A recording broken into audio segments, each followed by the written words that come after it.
ideas off, so it feels like you really do have a partner. Someone who can help you take the research and make it applicable. Like, what does that actually mean in every day? So anyway, that's my plug for the night. And with that, I'm going to quit talking because I think I probably went over 7 minutes. So.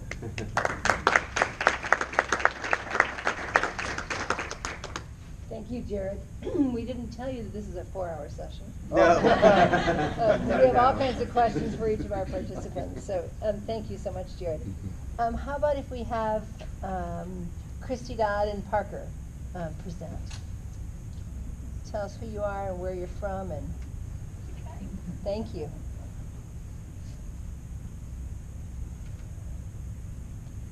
So we are a little less formalized in our approach today.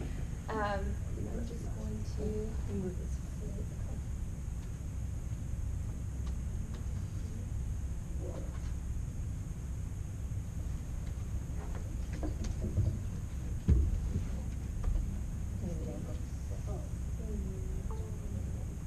I have a different dongle. Yeah, usually there's That'll work. Good. It's amazing how many pieces of technology we have. Thank you. Would you like water?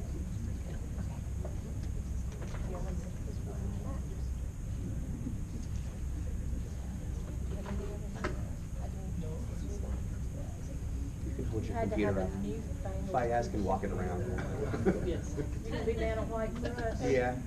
Okay, it's not working, girl. We just That's okay. We can Wing it. we'll wing it. We'll wing it. I am Parker Morris-Andrioli. I'm a graduate assistant at Clemson University, and I'm just going to provide a brief context of our research practice partnership, and then I'm turning it over to our expert, Christy Dodd, who is our principal partner and the brains of the operation. So I think it's really important to note that Christy was actually involved with a previous initiative at Clemson, had a working relationship established with Dr. Hans Klar, and so she had previously engaged in some similar continuous improvement work. And so we actually met with Christy. The timing of the startup of the Rural Innovative School Leadership Network Improvement Community Initiative aligned really well with kind of moving forward with the efforts at Christie's school. And so we had actually, Dr. Klar and I had been working on putting together some tools from the improvement science world, the action research world. And so we sat down with Christy and we said, we need your feedback on this. What would make it better? What aspects of this would be helpful for, getting better at what you're doing? And so we actually had an initial meeting with Christy where we sat down and sketched out ideas, and she helped us put together this tool that we'll walk around and show you. So we haven't quite got to the fishbone yet, but very, very similar in nature. And so today I think what we were going to focus on is allowing Christy to just kind of let you know what some of the aha moments from those sessions that we had were, and then share, we're actually presenting a paper on this as a case study with some of the initial findings from what we found with her leadership team that was engaged in the process with her. So the work included Christy, her leadership team, and Dr. Klar and I. Okay. So you stand here and flip because I may need notes. Okay. Good morning, everybody. I am Christy Dodd. I am the principal at Flat Rock Elementary School in Anderson, South Carolina. I'm about 45 minutes from Clemson, really right on the Georgia state line. Before I get started, I want to tell you that I'm a 29-year veteran classroom teacher and a 3-year-old principal. And I have participated in 2 separate master's degree programs. I have participated in more professional development than most people probably would ever need. I've taught a lot of it. And the work that I've done through this group is the best I've ever done, hands down. And so if you're here thinking that you have somebody that might benefit, they will. And so let me just tell you a little bit about our work. Dr. Klar and I started working 5 years ago when I was an instructional coach at Flat Rock Elementary School with a group across the upstate. And Dr. Klar started working with me on structured action research plans. And then Parker joined in with us when that group was over, this group started. It was a natural fit for us to move from one to the other. And boots on the ground, this is what we do. This wasn't something that they brought in and dropped on me and said, here, make it work. Which is what happens to practitioners a lot. I see you shaking your heads up and down. They love to hand you something, walk away and go, make it work. Or better yet, fix it. So here's why you need to listen to me. Yeah. My school went from so below average that we were almost unsatisfactory to excellent. No. And yes, there was a lot of work that went into that, but I can tell you that we based everything we did off of the action research plans that we collaborated on with Dr. Clark and Luke Parker. So, there can be one principal in the building, but there can't be one leader. And our work, our partnership, our node, whatever you want to call it, the focus of it has always been to build leadership capacity in a building. I learned very quickly, I have no assistant principal. I have to do everything myself. You can't do everything yourself. You have to build other leaders even when you see their leadership potential and they don't see it yet. You have to be brave enough to do that.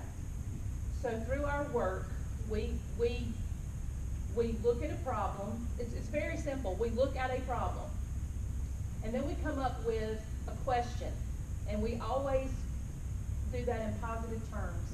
And then we research, and we collect data, and then we plan some more, and then we come to some sort of resolution. And we may have to start over, and we may have to go back to step 2.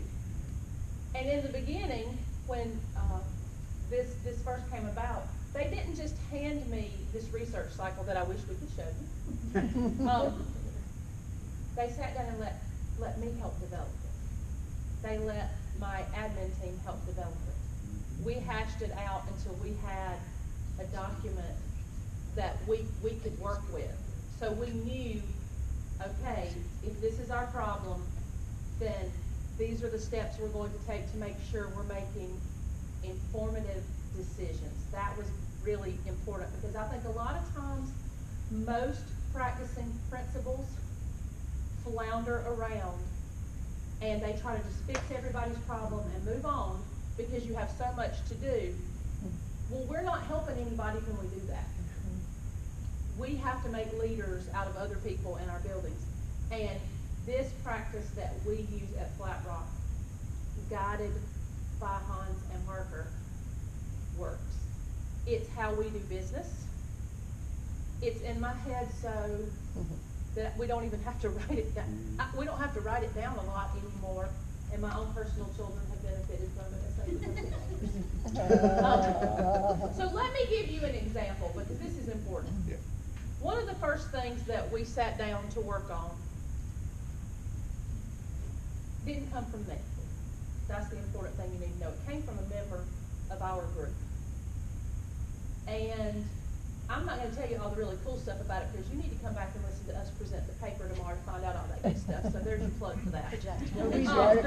Okay? But it didn't come from me. It came from a member of our staff. And it was very powerful. She had been watching AB honor roll and honor roll celebrations, and she knew that our test scores and the number of children receiving that honor did not match up. That's what she thought. And it did look that way. So we have a problem. So now our question is, how do we make those numbers come together? Because it's very difficult to tell someone at the end of the year that their child needs to be retained when they were on AB honor roll, but they can't pass a state standardized test, right? And it happens because y'all are shaking your head, it happens, right? So we dug in, and I pulled all those children that had been recognized, and I pulled all of their data. and had a very aha moment. It wasn't a problem. We perceived it as a problem. I'm sure the public perceived it as a problem. But the data spoke, and it wasn't a problem. So I was very willing to go back to the group, and Dr. Clark showed up, and I said, we don't have a problem. But most principals would have said, you know, you're right. Look at this test data over here from the state, and look at the number of children we have on AB honor roll. This isn't right. Let's do something about it. Without any credible information on making that decision. So we had to step back, and we realized that it was a symptom, not a problem, and it went much deeper than what we were perceiving, that we weren't even perceiving correctly, and we were able to address then what the real problem was. And it was instruction not digging deep enough into the standards to prepare our students for the standardized testing at the end of the year. And obviously we got that worked out. But I didn't do it by myself. I'm a principal that leads from the side. I don't need to lead from the top down. And the work that I do with these two wonderful people has changed the way we do business at Flat Rock Elementary School. We have experienced swift and overwhelming success.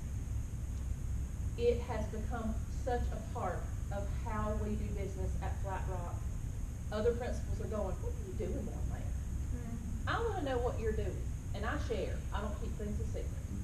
Then I got to work a little harder to still beat them. Stay ahead of them.